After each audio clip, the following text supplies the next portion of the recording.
This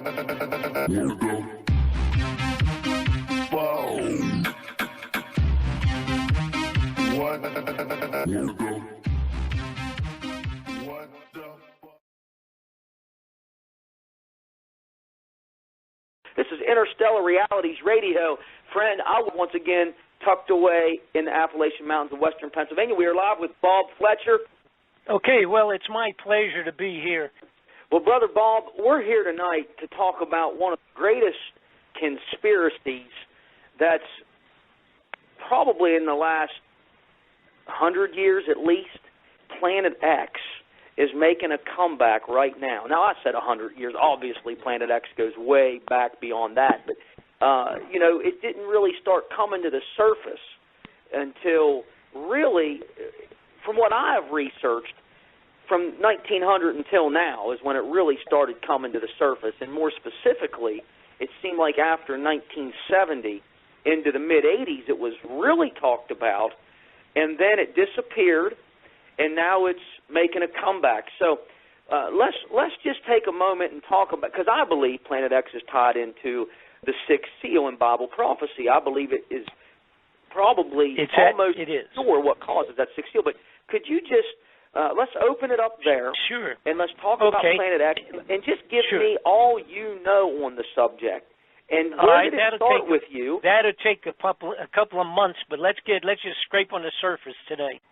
About 3 years ago, I started looking at something that had been brought to my attention by several people, and it was basically the fact that there was huge, not millions of dollars, but billions of dollars and even trillions of dollars with a T disappearing out of the federal budgets. So we're talking much more money than I was used to chasing. We used to chase in these variety of corrupted operations. You chase a million or 10 or even $20 million trying to track that down. When they would, it would show up, let's say, disappeared out of a budget. But a couple of years ago, a fellow named Donald Rumsfeld, who was in charge at that time at the Defense Department, he came forward during a congressional inquiry, and he said that $2.3 trillion had vanished from the Defense Department budgets over a period of a few years. Secretary of Defense Donald Rumsfeld declared war, not on foreign terrorists. The adversary is closer to home. It's the Pentagon bureaucracy. He said money wasted by the military poses a serious threat. In fact, it could be said that it's a matter of life and death. Rumsfeld promised change, but the next day, the world changed. And in the rush to fund the war on terrorism, the war on waste seems to have been forgotten. My 03 budget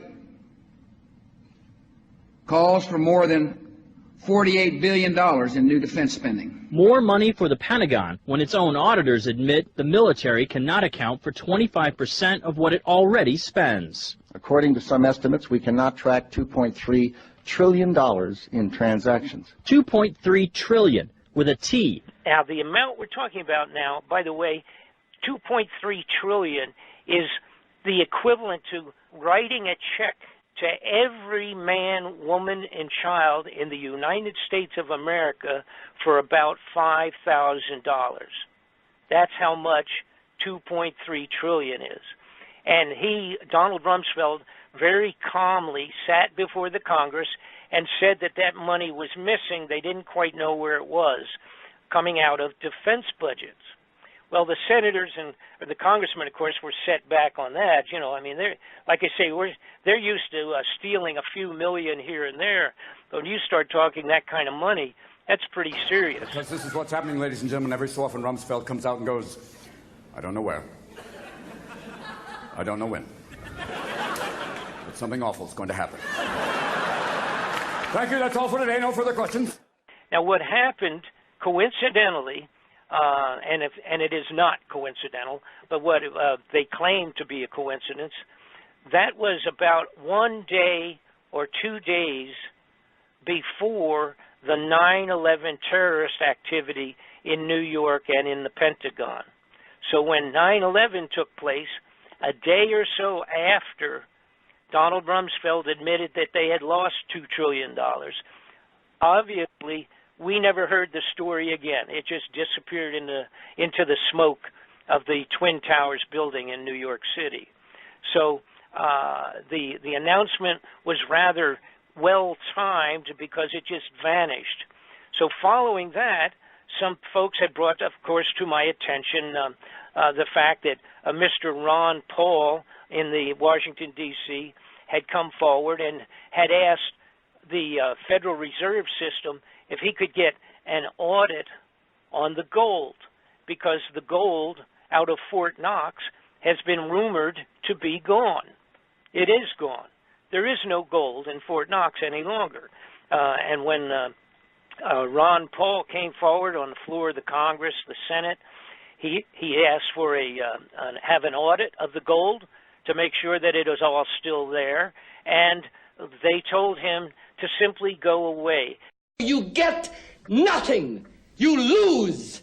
Good day, sir. Because the Congress and the Senate has no right to even look into the Federal Reserve operations.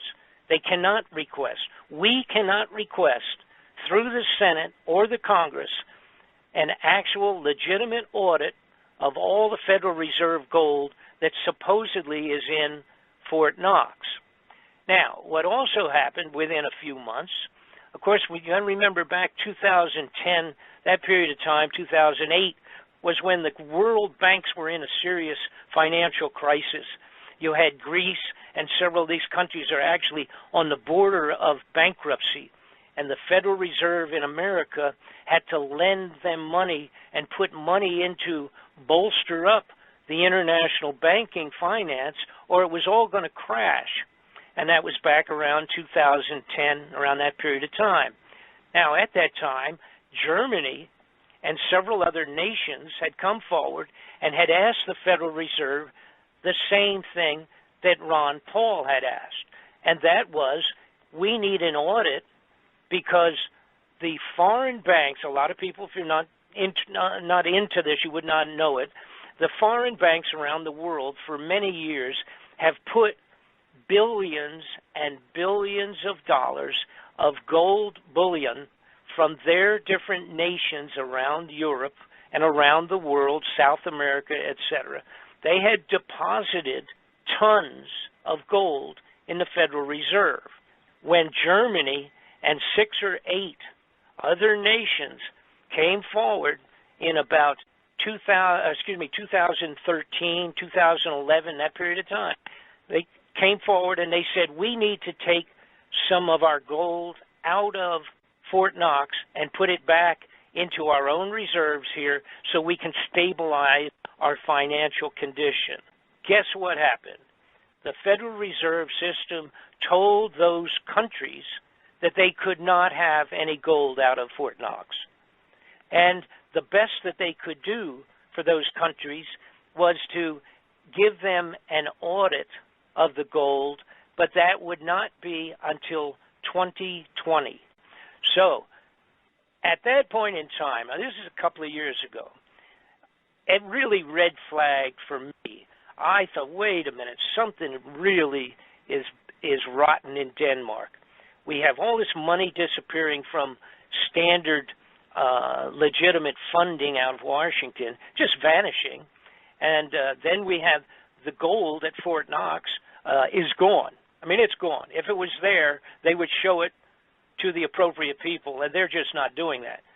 You know, when you're talking about trillions of dollars vanishing, and then you look at the rest of the scene, for example, changes that had taken place for 20 years with the space program being very, very different from what it originally was, and the expansion of what they called continuity of government within the United States, and the fact that they were arming the police departments with military weapons all over the United States, it started to really bother me.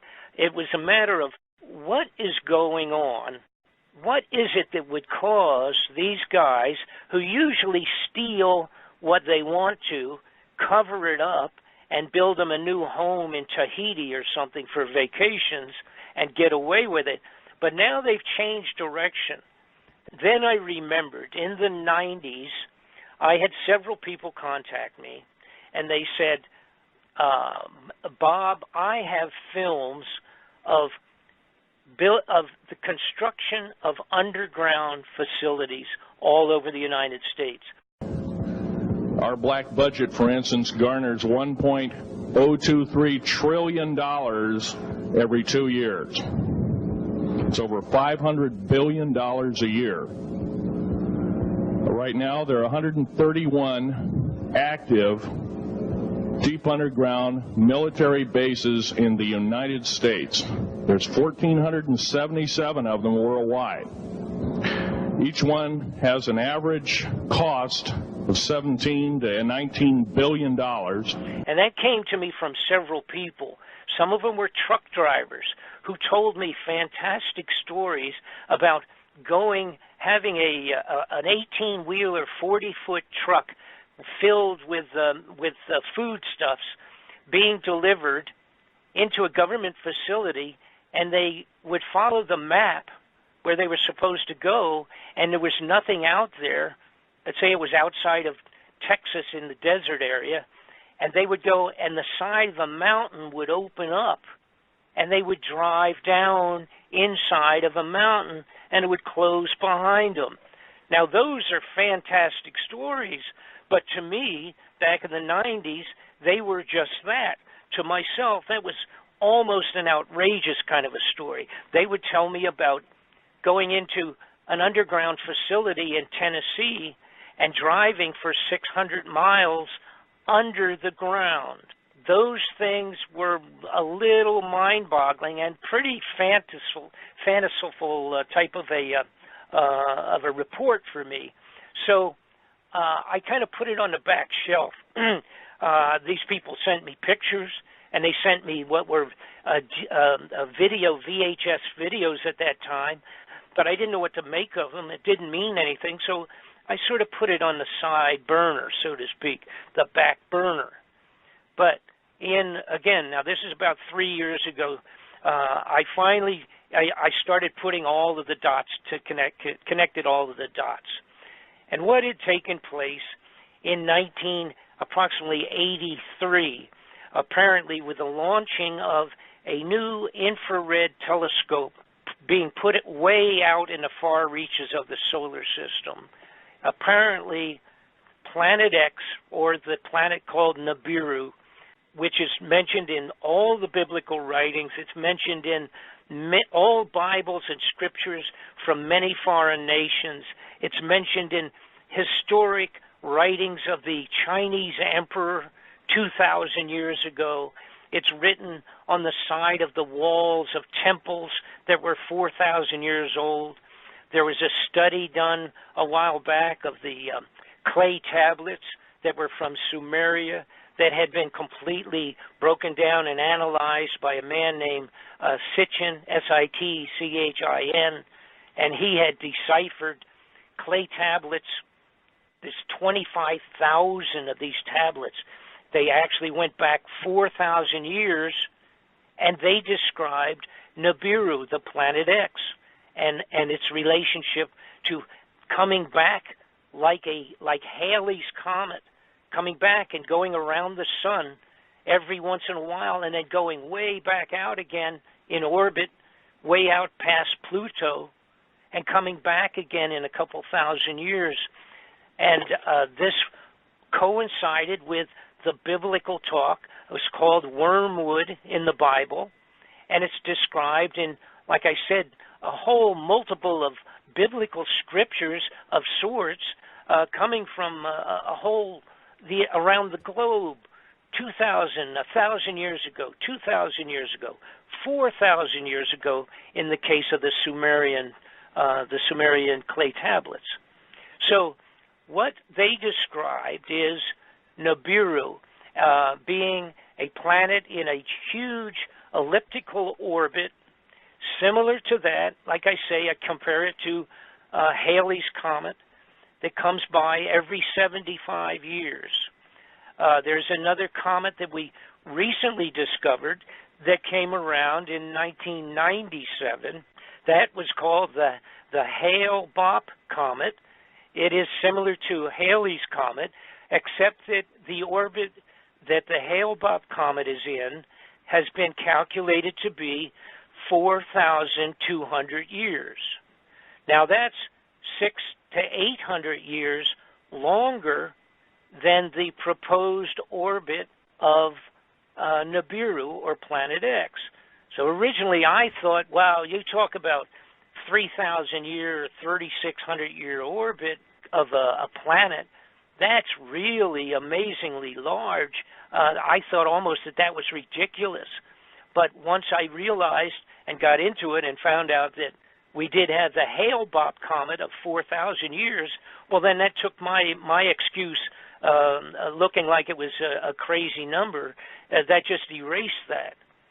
So I started studying the people that really have been into studying the planet X or NIBIRU for many, many lifetimes, or a long time, or following up on other people's studies.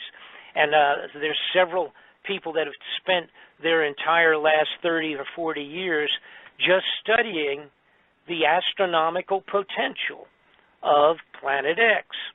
Now, and get back to where I was, in 1983, apparently it was discovered sufficiently that scientific people at a very high level came into President Reagan and George Bush, the vice president, and said, we got a problem.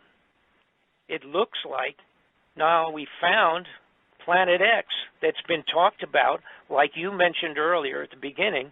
It's been talked about at least and written about, of course, going way back, but been in modern times, in 1960 and 50, there was writings about it in Life magazine and Reader's Digest and Lookton magazine, all the major media of that time in the 50s and the 60s. But apparently around 83, Ronald Reagan and his people were told that this is on its way back in and that it had been discovered, and now what are we going to do? All right? So at that point, it changed everything in Washington. And what you had now was this handful of large numbers of, I'm going to refer to them all as, excuse me, criminal, corrupted persons out of government, and they decided that what we have to do, obviously, is if this thing's coming back, we've got to expand underground facilities that are going to hold enough people so that our families and our immediate, most important, wealthy people of the United States are going to have a place to hide. They called it continuity of government, and they built 103 of these underground facilities underground in the United States. When I started investigating, I ended up being able to get plenty of information on them, including most of the locations. Additionally, we have live footage and photographs of the underground facilities. Again, not all of them. Most of them, of course, are secret to above top secret in their classification. I also started looking into it to find out what the status was on other foreign nations, because something of this sort coming back, a biblical event that will devastate the globe, obviously has to be known also to the highest levels of other governments. What I found out is that Russia in 2010 put out a mandate that by 2015 that they would have 5,000 underground facilities prepared for as many people as they could in Russia. I found out they had one large facility. Actually, they have several large, but one of them's big enough to hold as many as 30,000 or 40,000 people underground. I discovered that the European major nations have been also building underground facilities. And then I also discovered, which anybody can look up because it is part of public information in general, you can look up what's called the Seed Vault of Norway or Denmark. They have built a giant international cooperative seed vault, maintains billions of seeds in the to be hidden away. It's underground in the side of a mountain. You can look it up on a computer. Just put International Seed Vault, and you can find it yourself on the computer. This is a storage facility maintaining all of the necessary seeds to reseed the globe, the entire face of the earth, or as much as they want or can, after the complete devastation similar to the original floods of Noah, which is what NIBIRU, Planet X, will potentially bring upon the globe when it comes close to the earth. Now, I'm going to take a brief pause here and get a drink of water, and if you have any questions up to this point in time, feel free to shout them out at me and let me know what you would like to ask. Absolutely, Brother Bob. I'm telling you, this is getting better and better by the minute. Wormwood in the Bible, to me, is more referring to a meteor falling into the waters, and I don't believe it's specifically talking about Planet X. However, Doug Elwell, author, says, author of Planet X and the Sign of the Coming of the Son of Man, says he sees Planet X in the Bible through his understandings of Scriptures. Now I myself, I draw more of a speculative conclusion that the apocalyptic events in the Bible that are talked about in the tribulation are brought about by Planet X. I can't say I can see it clearly in the Scriptures, although I do believe it can be theorized that Planet X is the cause for some of the biblical events talked about concerning Bible prophecy. And that's I do have that theory because however, this is going to answer your question and it fits both case situations. First off, it's not going to be a theory. All right, it's been researched sufficiently that the Planet X has come around several times in the past. Now, and when it has happened, it has varied in the degree of devastation. However, it has come around several times, and this is documented geologically, etc. But here's what you're looking at that fits both, or actually 5 situations, if you will, but at least the 2 that you mentioned. And it's not a matter of theory in terms of the wormwood and meteors falling. Sure, because that's Scripture right there. That is going to happen. Right. And now I'm going to tell you exactly how it's going to happen according to putting together all of the dots, connecting all of the dots, not only political, historical, biblical, and non-biblical scriptures written on the top of the mountains by the Tibetan monks that recorded it when it came around, and the emperors of China that wrote it down.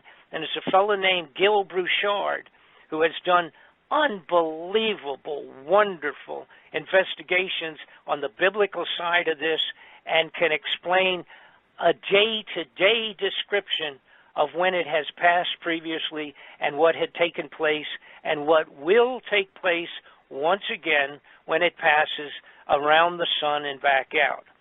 Gil has been on the show. Okay, you know Gil, you know his work. I am completely in line with about every single thing that Gil has come up with, but the only difference between he and I is that I brought in all of the other dots. I've connected the politics, the money, the theft, the fraud, and the corruption, and put it all together, the underground facilities that have been built by these people, stealing your money and our money to build them, by the way. You know, billions of dollars under the ground in these facilities. They're so huge, they would take your breath away. Now, let me get back to my point, though. Here's the basics of what is described to most likely take place, and this relates to the scriptures, and I'm calling it that because it's just written word, not only biblical, but of all other ancient scribes that have put all this down in black and white, so to speak, going back many years, when they have actually, some of the people that had survived the previous passes and wrote about it and inscribed it in clay and did it in bronze castings and things of that sort, describing what took place. And of course they didn't understand what it was, but they described it exactly as it most likely will happen again. Now, here's where it fits into wormwood and the meteor falling into the water and all of that. That's all obviously written in reasonably plain words in the Bible, so to speak. You don't have to draw too many wild conclusions about what's being described as things splashing into the ocean, etc., and causing great tidal waves, by the way. Tidal waves are going to be unbelievable, tsunamis when this comes around. But it will also be, part of that will be like Noah's flood, and it will be this planet, which is 5 times, calculated to be 5 times the size of Earth, will have a gravitational effect on the Earth that hasn't been seen since it came by the last time. Now, here's what basically will take place. When it comes back around, it will come in, and this is even according to Gil Broussard's wonderful work that he's done. It will come in and circle around the sun. It will go behind the sun. When it does, you have to remember this is going to be similar to what we see when we watch the Halley's Comet. When it goes by around the sun, but it's way, way, way out, and it's basically, that's just a frozen snowball, to make a simple description of it. So it comes around the sun. It has a long tail behind it, dragging behind it, goes around the sun, goes back out in a short time later, and goes back out for 75 years, not to return again for 75 years. The Hale-Bopp comet that I mentioned earlier does exactly the same thing, but it will. It was bigger, by the way, than the Halley's Comet, and it drags its tail around behind the sun and then goes back out again, heading towards the far reaches of the solar system again. Now, when Planet X or Nibiru comes around, the difference is, number one, it is a solid mass 5 times the size of Earth. It will cause an eclipse of the sun for a period of time. It has 3 or 4 planets that are actually, I'm going to refer to them as moons, that travel with it and travel around it, similar to the situation with our moon relative to Earth. The moons will be dragged around with Nibiru at the same time, and then we will have a tail of debris being dragged along, gravitationally sucked along behind this the primary planet Nibiru. When it comes by, it will travel behind the sun. The Earth, on its regular rotation around the sun, will in fact pass through the tail of Nibiru. When it does that, you will have the equivalent of the biblical meteorites that fell upon the earth in hail and brimstone. They didn't know how to describe it, but basically we're going to have flaming meteors of different sizes, meteorites, crashing. Actually, we will be crashing through that debris. It will take about an hour travel time to pass through it. Then, bearing in mind now, the Nibiru would be ahead of the Earth, going around the sun, and it will take about 155 days for Nibiru to come out the other side and head back towards outer space once again, not to come back for some unknown period of time. Now, there's a debate between 2 or 3 different groups of people that have been studying this, and that's okay, because it doesn't affect the bottom line on this. The debate is whether it comes around in 3,005 or 3,600 years, or if it comes around 350 years. which is closer to the figure that Gil Bouchard believes in, doing his studies. And he has very good information to back that potentially up in terms of the numbers of years. All right, so here's what I'm saying, where it doesn't make any difference to you and I. If this comes around in our lifetime, then we're talking, it doesn't make any difference if it's been out for 3,000 years or if it has come around 10 times 300, which would be 3,000 years, and coming around 10 times since that same period of time. So in other words, it doesn't make any difference if it's 3,000 or if it's coming around every 300 and 350 years. It does not make any difference, because if it comes during our lifetime, we are the ones that will have to face whatever it will bring with it. And the meteorites, those things where the biblical students talk about that being what is written of in the wormwood, I believe what it is in reality, it is NIBIRU itself is the wormwood, and all of the debris that will hit Earth when we go through the tail of that thing. Actually, we will plunge through the tail, and it will take whatever. I think it's about 1 hour of actual going through the tail itself. It's actually mathematically been analyzed, but that will bring with it, you see, that will bring with it a multitude of meteors, etc. And I must say this, we already have an increase and a multitude of effects today from NIBIRU.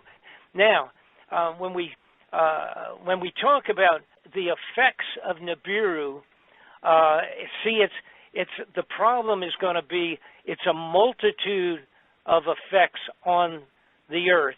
You know, unless you really get into studying the planets, etc., and become astronomically educated, which I don't pretend to be. I'm the messenger relative to that information put together by 1,000 astronomers and scientists over a couple thousand years.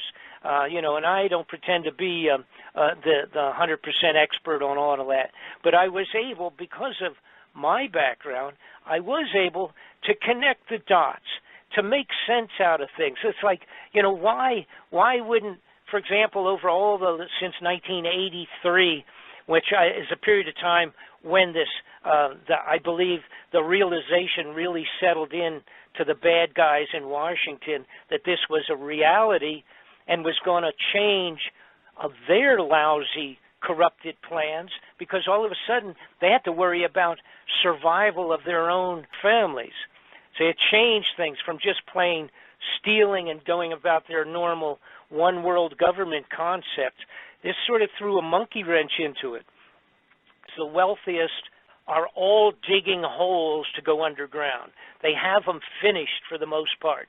They're continuing them, making them better, making them bigger, and making them more full with survival materials and foods for themselves in the United States and all the rest of around the globe. Now, relative to the Mideast, see, that's all amazingly biblical. The outrageous increase and expansion of this ISIS group. Well, they're not a handful of bandits. They have billions of dollars that they have stolen. They went, not counting what they may have different countries backing them that we don't know about, corrupted governments, but they literally went into bank after bank and stole every penny that was in there, whether it was American dollars, gold on deposit, or in fact dinars, you know, their own money. They have billions of dollars in their pockets. They have stolen billions and taken over billions of dollars worth of extraordinarily serious weapons. These guys have serious weapons. They're not throwing stones and picking up pistols with six-shooters. They have missiles. They've got everything you would want to continue what they're doing. It is biblical, obviously. It's the amazing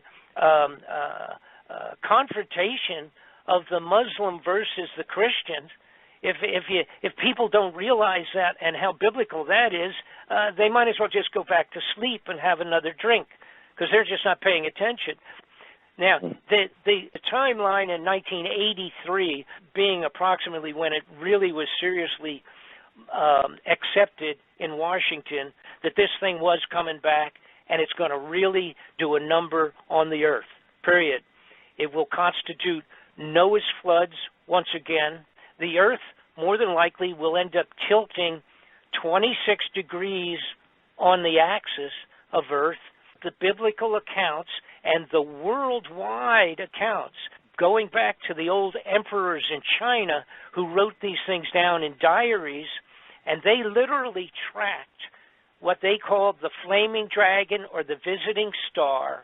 They tracked that across the sky for the 155 days that it took to go around the sun and back out. During that period of time, on the entire globe, there was global reaction of floods, crazy weather, meteor storms, fires, everything that you could imagine.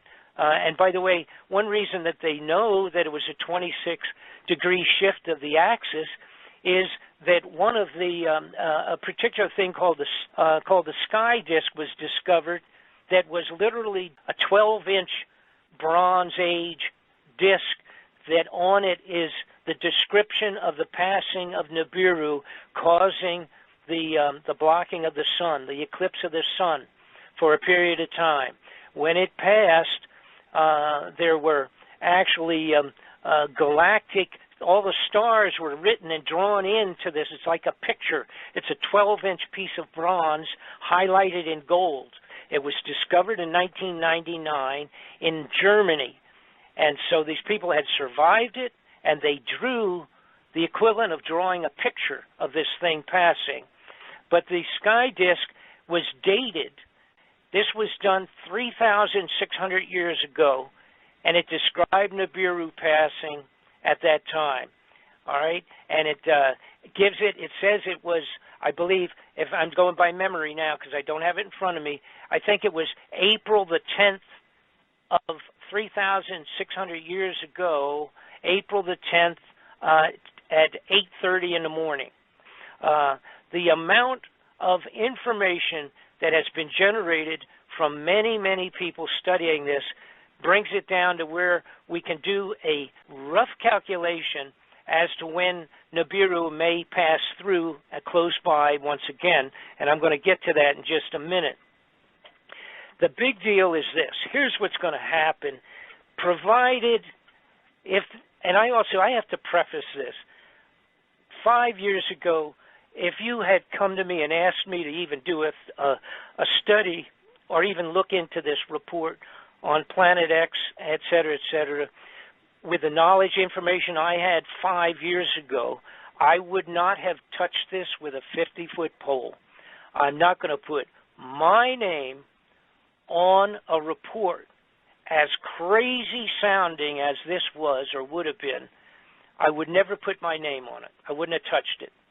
But progressively, I realized that the only thing, and once I learned all the information that has been put together on Nibiru and its previous passing, and the biblical scriptures about it, once I had learned that and put it together with everything else, there is nothing else on the face of the earth that would cause the major governments of the world to dig survivable space under the ground and into the sides of the mountains to hide themselves away.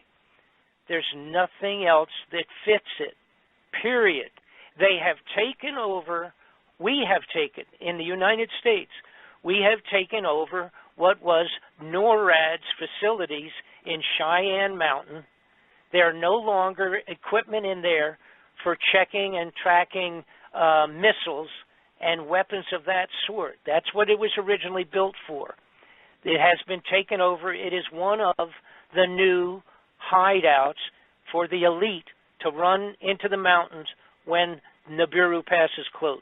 It's one of the 100 and some that we have in America. The Chinese have thousands, and I have pictures and films of this. The Chinese actually have facilities so large under the mountains, into the mountains, and the sides of hills that they have stored entire fleets of airplanes and battleships. Now, it's been calculated related to all of the information put together, put into a computer and kicking out the analysis of the most likely time for its return, the second least likely time, and then the third very least likely time to be passing back by. Now, this is going to upset some people. The possibility is very high, according to Gil Broussard and many other people, and the relationship to when it has been passing previously, is that it will be seen in December, and it will take several months for it to come close enough to go around the sun. But it will be seen in December of this year. And then we will have January, February, and then the key months for it to be closest to pass near the Earth and causing the most trouble would be March and April of next year. And then it will head back out, and whatever damage it's done will be finished, and we'll be licking our wounds.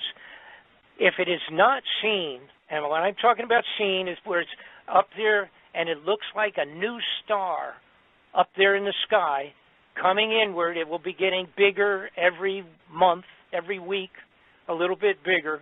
It will look like a single star originally, even though there's probably a couple of moons going around with it and a lot of space junk. It'll be seen in December.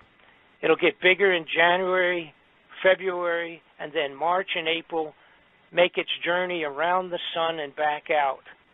The journey around the sun and back out is probably 155 days. Now, all of the best scriptures and information related to when it had passed before and was written in, logged in, and drawn, sketched out, and all the rest of that, it has always been, apparently, in March and April, like the Passover period of time. All right? If, in fact, we don't see it this December, and with it coming in, then we probably have a complete year to wait for it to come. If it still has not arrived in that second year from today, if it's still not on its way in, then we would be into 3 years of March. Okay, in other words, March or April, 3 years from now. But the consensus is that it's very likely to be seen this December and to pass in the March of April of next year. All right. Now, it's not my estimate. That's an estimate of other people that are I consider to be the experts. Now, here's something else that's very important. This is where the politics fits into this thing. The people that are keeping this secret from us, all right, a lot of people say, when will they tell us this is coming? They will never formally announce that this is coming in, all right? They are going to have, this is from the point of view of the bad guys, all right? The guys that have the tickets to go underground in the underground facilities and bring their families with them, all right? Those guys are going to have martial law declared in the United States a few months before 100,000 astronomers start seeing this thing appearing on the horizon, coming in as a new star. So, what are we talking about? If the timeline is being seen first in December and January, they will have to have some form of martial law a few months before that in the United States. So they will have complete control over the general public when it starts to become a riot on the surface of the earth. If the leaders of any of the major nations came out and told the world that this thing is going to be coming in 5 months or 2 months or 6 months, that this thing was going to be coming by, it would be the end of all things. The financing would be, the entire globe would go into riots. So it's not going to be announced. They will never tell us. Now, the next question is, how would they get away with declaring martial law? Because they have to have the general public to go along with it. They can't just do this. They have to have the public believing that it's a good idea for martial law. All right? So it'll be one of three things.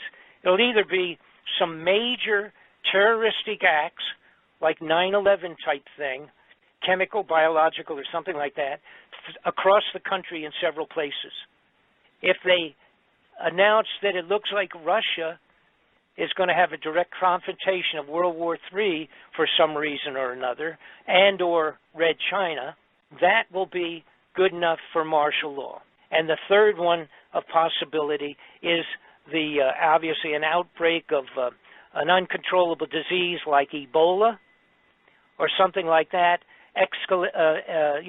getting large enough that it would be a believable reason for martial law. One of those three is going to constitute, and again, the best sign for people to understand when this thing might be coming around is when you see that martial law genuinely starting to take place. So then that's going to be the only thing that the average American public is going to be able to understand. And again, it could be even the solar flares. The solar flares that they were talking about, the head of the CIA, James Woolsey, the solar flares that he and Janet Napolitano was talking about, again, all of these will be part and parcel to the passing of NIBIRU whenever that takes place. And unfortunately, it looks like it may be within 3 years. And again, our sign that's going to be a realistic signature is going to be when they pull the need for martial law in America. Ladies and gentlemen, this is Bob Fletcher from Bob Fletcher Investigations. It literally is the most important report that I have ever done, and I have done reports at the request of the Senate Intelligence Committees. I have done reports directly for dictator Manuel Noriega's lawyers. I have done reports for congressional and Senate investigations for 25 years, and I would never do this as a frivolous bunch of baloney. I am absolutely a complete, firm believer in what I have completed here.